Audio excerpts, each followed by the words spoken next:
প্রেমে মন গেল মজি, তবে সর্ব বিষয় বাসনা ভোগ তেজি। সমস্ত বিষয় বাসনা বর্জন করে আজকের কোথায় গেলেন? রাধা মাধবের সেবায় নিযুক্ত হয়ে গেলেন, সেবায় লেগে গেলেন। তখন কি করলেন? নানান প্রকার ভোগ মনের সহিতে কত মত প্রকার যে করে আনন্দিতে। ভোগ দ্রব্যাদি মনের মতন করে সেবা দিচ্ছে। কাকে? রাধা মাধবকে সেবা দিচ্ছে নিজের ইচ্ছা মতো। রাজবাড়ির ব্যাপার, রানীমার তার কোনো কিছুর অভাব নাই, আছে কি বাবা? কিচ্ছুর অভাব নাই, নিজের মনের আনন্দে সেবা দিচ্ছে। এদিকে এবার কি করছেন? সাজাইয়া কাচাইয়া আপনি দেখয়, খাওয়াইয়া শোয়াইয়া বাতাস করে, নিজের হাতে পাক করে, রান্না করে, রসই করে তাকে সেবা দেয়। বসে বসে সেবাটা কোনটা নেবে? কথা বলবে না মানে? বলতে তো বাধ্য, আমাদের তো সেই ভজন নেই, আছে কি? কথা বলবে না। দেখো ক্ষণিকের জন্য কার কাছ থেকে? দাসীর কাছ থেকে তার উদ্দীপন হয়েছে।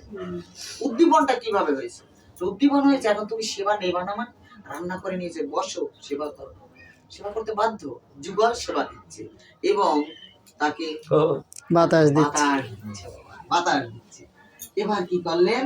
সাজাইয়া, বলছে কি সুন্দর, সাজাইয়া কাচাইয়া আপনি দেখয়, খাওয়াইয়া শোয়াইয়া বাতাসও করায়, নিজ হস্তে পুষ্পমালা গাঁথিয়া পরায়, চুয়া চন্দন আদি গন্ধ অঙ্গেতে লেখায়। রাধে সেবা, এই তো সেবা।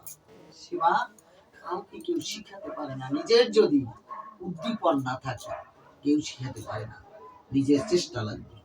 তাই বলছেন, শ্রীমতীর মান ভঙ্গি করিয়া বসায়, পক্ষপাত করি নিজ কিশোরে বৎসায়। এটা কি দর্শন করছে এখানে? এখানে ভক্ত একটু মার্মিক কথা কিন্তু ধ্যান দিতে হবে, নিগুড় থেকে নিগুড় কথা। শ্রীমতীর মান ভঙ্গি করিয়া বসায়, কে বসায় শ্রীমতীর মান ভঞ্জন করে? প্রাণ বল্লভ রাধার রমন, মানে স্বয়ং গোবিন্দ। দেখছেন কি যে রাধারানী কত উচ্চঙ্গে ভজন, এ না হলে তার হয় না। রাধারানী মান করে আছে, তাকে আবার ডেকে সেবে তাকে সেবা করাচ্ছে কে? তার কান্তা, তাকে সেবা দিচ্ছে। রাধে রাধে। শ্রীমতীর মান ভঙ্গি করিয়া বসায়, পক্ষপাত করি নিজ কিশোরে বৎসায়। আবার কি করছেন? ভক্ত ভক্ত এমন, রাধারানী তো প্রেমময়ী করুণাময়ী, কিন্তু এদিকে সেবা দিচ্ছে যুগল সেবা।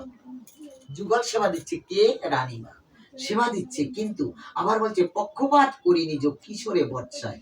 ও তুমি তোমার ভক্ত ডাকে, তুমি সেদিকেই ভুলে যাও, আমার দিকে তোমার লক্ষ্য। এরকম একটু হয় বাবা, এরকম হয়, সেদিকে লক্ষ্য নেই, তাই রাধারানীর মান হয়। এদিকে রানীমা ডেকেছে, ভক্ত ডেকেছে, রানী এখানে ভক্ত ডেকেছে, ভক্তের প্রেমে বাধা পড়ে গেছে কে? গোবিন্দ। রাধারানীর আবার মান হয়েছে, রাধারানীকে আবার মান ভঞ্জন করে তাকে সেবা দিচ্ছে। আহা, তাই শ্রীমতীর মান ভঙ্গি করিয়া বসায়, পক্ষপাত করি নিজ কিশোরে বৎসায়। কে? রাধারানী বলছে তুমি পক্ষপাতিত্ব করো, তুমি আমার দিকে লক্ষ্য করছো না।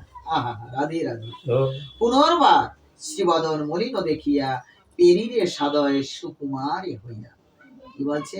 পুনরায় শ্রীবদন মলিন দেখিয়া, পেরি, পেরিকে রাধা পেয়ারি, রাধারানী, রাধারানীকে পেরিও বলে বা পেয়ারি বলে।